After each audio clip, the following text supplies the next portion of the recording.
মেঘে বায়না দুধ সেমাই খাবো। আরে বাপু সবুর কর, খাবিনি?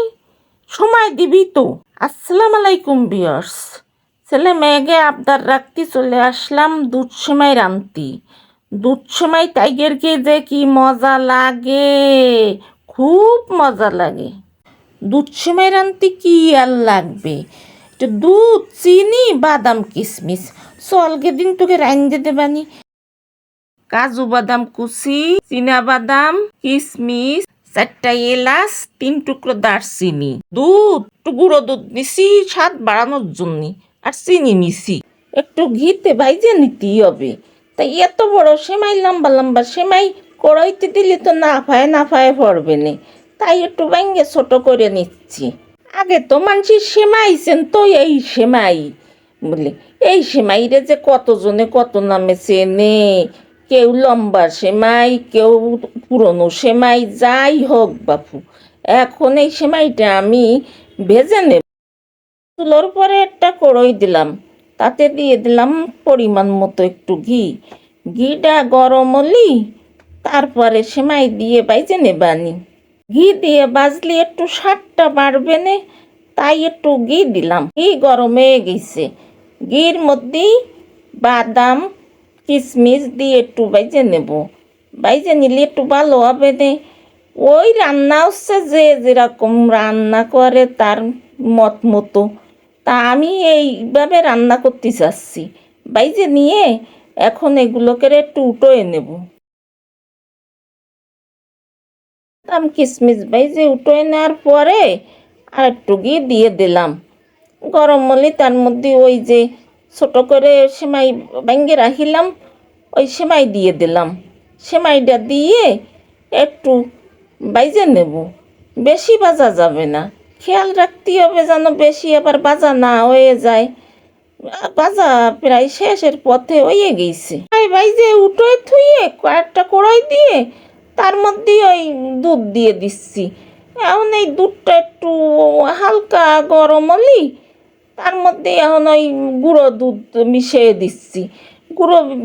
দুধ বেশি গরম হয়ে গেলে গুঁড়ো দুধ দিলে দলাফা হয়ে যাবে না, তাই একটু অল্প গরম গরম যখন হবে তখন ওই গুঁড়ো দুধ দিয়ে একটু ভালো করে মিশিয়ে নেব। এনে দিয়ে দেব চিনি। চিনি যার যার স্বাদ মতো দিলেই হবে, আমি আমার স্বাদ মতো দিয়ে দিচ্ছি। চিনি দিয়ে ভালো করে দিয়ে তারপরে দিয়ে দিলাম ওই যে এলাচ, দারচিনি আর একটু লবণ। লবণটা দিলাম যাতে মিষ্টি ঠিক থাকে।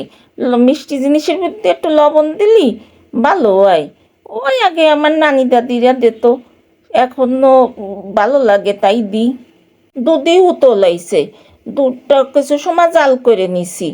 এলাচ দারচিনির ঘ্রাণ দুধের মধ্যে চলে গেছে, তাই এলাচ দারচিনি উটোয়ে ফেলেছি। উটোয়ে ফেলার পরে ওই সেমাই দিয়ে দিলাম, বাইজে রাখিলাম যে সেমাই, সেই সেমাই দিয়ে দিলাম। এখন আস্তে আস্তে নাড়াচাড়া করব। যে নাড়াচাড়া করতে হবে, খেয়াল রাখতে হবে, ঘন লাড়তে হবে। ঘন না লাড়লি নিচেরটা ধরে যেতে পারে। এখন নাড়াচাড়ার পরে তো আমি ওই যে বেজে রাখিলাম ওই কাজু বাদাম, তারপরে কিশমিশ, এইগুলো দিয়ে দিলাম। দিয়ে এখন কিছুক্ষণ রান্না করে নেব। আমার সেমাই রান্না শেষের পথে এরকম একটু ঝোল ঝোল রাখবো। এই সেমাই এইরকম উঠলি তারপরে আটাই একেবারে ঘন হয়ে একেবারে ঠিক হয়ে যাবে না।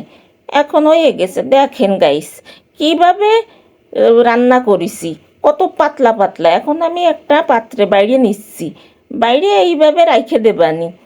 রাইখে তারপরে যখন এখন আবার একটু দিয়ে দিচ্ছি ওই বাইজে রাখার যে কিশমিশ বাদাম, ওই উপর দিয়ে একটু দিয়ে দিচ্ছি।